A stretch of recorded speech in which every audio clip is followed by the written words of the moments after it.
All right, my dear Ugandans, mwasibye mutyo mwasibye kaswe muri bulungi. Nze Jaden abasinga mumanyi abalaba manyi nga Kayanja Timothy.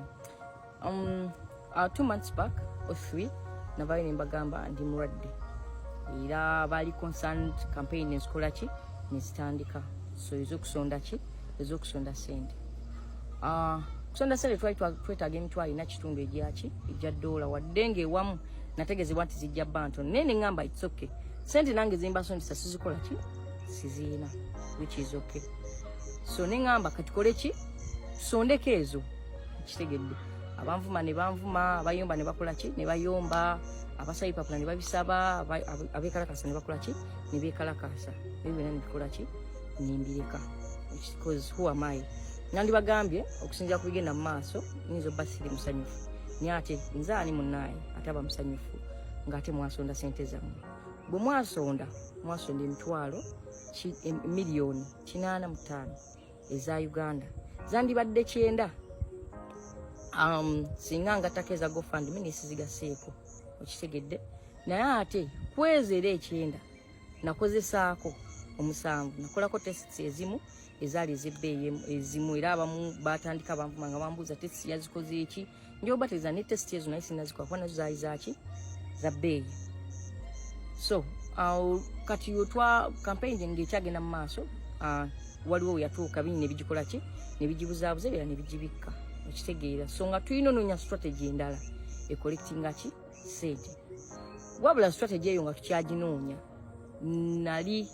nino kola ki naye nino okuginoonya mukasirisa nsobola ofuna ki solution nga sina batwala nnyo wala kimbajukizemu katono before nga yona tebinnabaawo nalina obulamu bwange obwa bulijjo obulamu bwange obwa bulijjo bwali bwe buti mwalimu okukola content nga nkola obulango nga ngenda ne ku TV nenkola ki nenkola ne ku YouTube obuki ekikyakola ki ekitakyasooka kubanga basonda sente zaabwe bandi bubi tebagala nkole ki mbeere mu mbeera ya bulijjo gye nakola ki gye nali mu mbeera ya bulijjo gye nali nkola naningezako beera nga abantu ababulijjo nga mu embeera gye nalimu because I practiced embeera gye nalimu ng'owa bulijjo nga namwe mukikola nga ngenda mu mabaala ng'abalala bwe banyumirwa ng'omuntu owa bulijjo ennaku zino ekikyasoboka nga ngenda nitwa ku YouTube channel ninjogera bina byenjogedde ekikyasoboka ennaku zino because you know muli bakambwe nnyo nga ngenda yonna gye nkoze mbakoze content nga temunjajinga ekikyasoboka ennaku zino kyova olabira sikyakola ki mbadde sikyateekayo waliwo ebintu ebitambula nti sente zammwe nazirya just because campaign yasirikamu nakati okubajukizamu katono sente tezaawira that's why campaign yali yakola ki tekitegeeza nti we zitaawira ne tuzirya oba nenzirya ngaza omuntu kuba ennaku ennaku zino embeera gye ndimu oli newakulaba ng'ogula mazzi ku dduuka ga 100 alabye ddala ng'ogula mu sente ze which is okay bwe zitaawera nga tulina onya strategy enki endala kati wakati mukasiriikirira ako abantu bavudde batandise okugamba nze nalya sente zammwe era nalinga mbasiba ekiwaani abalala ne bannangira okugula amamotoka gemmanyi ne gesimanyi abalala baganda byemukko obwikyo ekyo sikyegaana motoka yo bagindabamu naye yali siyenta UAT ate nga nkakasa nze bwe mba wagula motoka mu sente zammwe nsobola okugula emmotoka ng'erina kuziyo mileage naye sobola kikola mumanyi lwaki singa nkwata nengulamu mmotoka esente ezo nezitakola kyemwali muzimpeeredde you won't trust any other sick person in this country ne bw'anaaba aliise bujulizi bukola ki bufaanana butya naye kyanange ng'omuntu mujja kukola ki kunyiigira kyesaagala mukitegedde ekyo kimu sente ezo newe gulako musubbaawa sobola obutagugulaako nga si zange sente zammwe era nzisaasira mukitegedde so I respect that emotoka eyo bagindabamu nga ngenda nayina gyenvuganyira nga nengenda wakiso nga luwasenga wange bampitidde yali mulwadde mukitegedde ekyakintwala omulaba nti nze bakuzeemu tebakyalina maanyi gajja kundaba naye ate nze nkola ki nze nkyali muto ninamu ate agakola ki agasonda nengenda nimbalaba bali wakiso sisobola tuula ku booda kuva wakiso kuva namuna gyembeera oba ekawanda gyensula mpaka wakiso kiba risky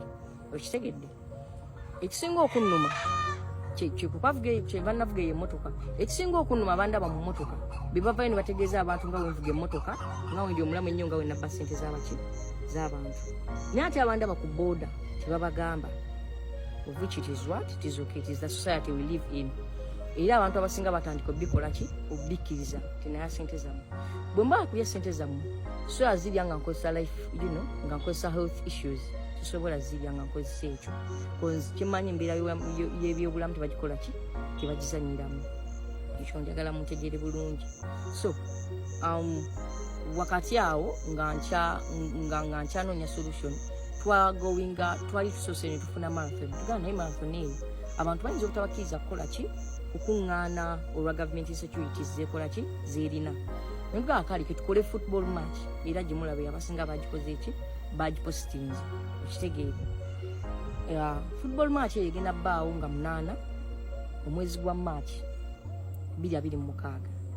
ku Yes Center awo Ensambya it is Kasaawo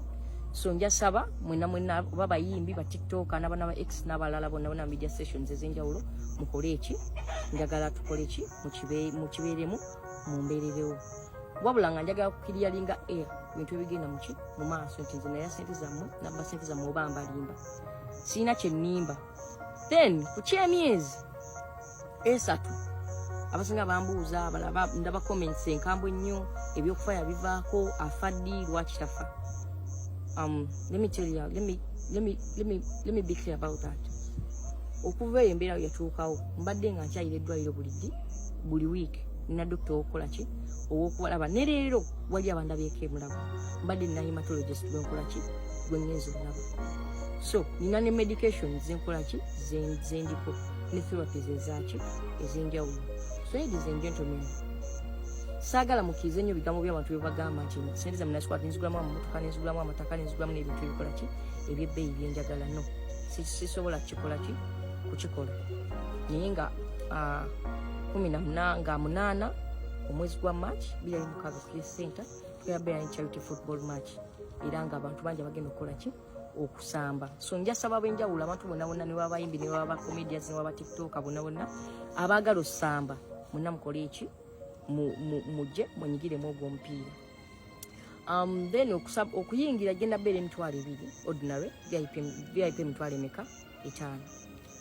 1000 abantu mwenna mugenda yingira ku gate n'ekirala ensonga ey'okutambuza obulamu bwange obwa bulijjo nziramu bajjukiza nti ngenda butambuza nga obwa bulijjo naye kiba kivulu mugenda kindabamu kubanga kinkakatako butambuza ng'obulamu bwaki kuba naye ndi muntu wa bulijjo nange ndi muntu nga mmwe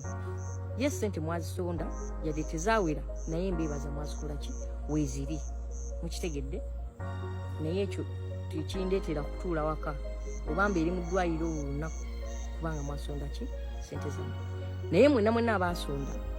mbeebaza nnyo era mbeebaliza ddala wabula tukyakola ki tukyasonda kusonda tekunnakola ki tekunnayimirira n'ensonga ya Bebe Cool sente yazikola ki sente yali alina gyalina zijja biki so era contract netuzifuna so any time soon tujja batukola ki tugendayo wabula sijja kuba bikulira wajje tulaga mpozi nga tukoze eki nga tumaze gendayo ne sente zikola ki netuzisecuringa ekyo kiwedde Uncle Kasuku yantereddeyo post ku X abula abaana bayo bakambwe bamugambye nga we yagenda ewa jjajja n'atakola ki n'atawayo nsonga ayogera bya kisiru nga we ya protecting against Uncle Kasuku nga ye omuntu kemannyonnyole n'embeera buno obulwadde bunaaba buluma omwana wo oba bunaaba nawe bukutte lumu